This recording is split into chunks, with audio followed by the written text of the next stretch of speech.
When the regiment reached the bottom of Borlon Heights and rose back up a second, ever so slight crest just beyond it, they finally laid eyes on the concealed Marcouing line.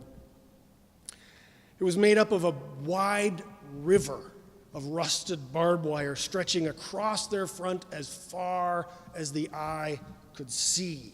Milton Gregg himself records in his diary that it seemed as though the Germans let everything loose in the twinkle of an eye, with the air reeking of metal. It would have been impossible for a man to stand upright and live. So Gregg did the only thing he could. He ordered D Company to take cover in whatever holes they could find, while he went forward alone, to take the risk alone to find some way through the obstacle. After much time ducking and covering and running around, he found a cleared German path that their parties, that they had left open for their work parties, their patrols, and that 50-man outpost garrison, so that they could get back and forth across this vast belt of wire. Gregg set off with a revolver and a bag of grenades, dashing and crawling through the gap until he made it unscathed into a shallow German communications trench between two German machine gun strongpoints.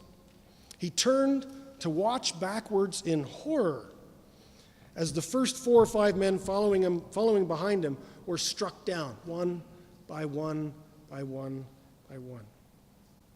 The last was an NCO who made it inside to the communications trench alongside him with a bullet straight through his knee. The injured NCO insisted that he was still capable of covering the trench line northward or left down the trench with his rifle, while Gregg turned south alone down the connecting trench and stepped into the first strong point.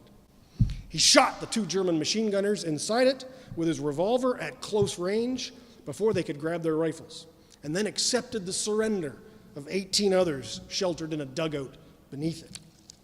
Afterwards, he dashed back to the wire gap, and by then, Roy Duplessis had directed 2 more Royals, just 2 more, doubling the size of the assault force. And this 4-man force, laden with bags full of grenades, as many as they could carry, bashed on southwards, clearing out the chain of 7 German machine gun strongpoints in their company sector.